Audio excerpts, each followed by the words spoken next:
That is owned by Cultivate, it's a cooperative that actually I've been developing beside the project of Soil Capital, and we are producing here different regenerative crops. You can see here behind barley that is going to go produce beer in Belgium.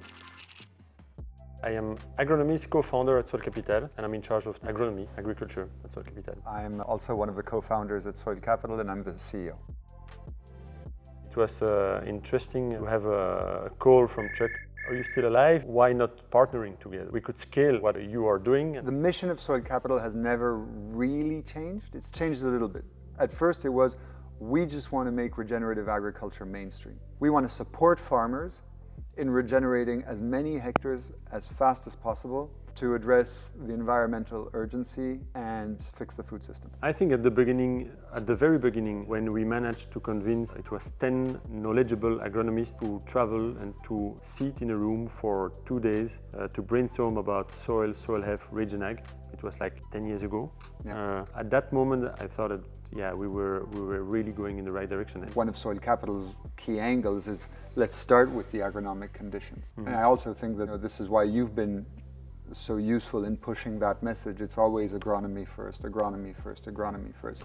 In Soil Capital, we start with the farmer, and the farmer has to improve in order to impact the rest of the value chain. So this is why we say farmer first, and it's important to realize that the farmers need to have the right incentives and the right setup to change, which is not the case for the moment, in the majority of the case. How do we provide to a farmer knowledge like data, information, but also finance to get out of this vicious circle and to enter in a virtuous circle? I think scale is important because agriculture occupies 40% of all land today.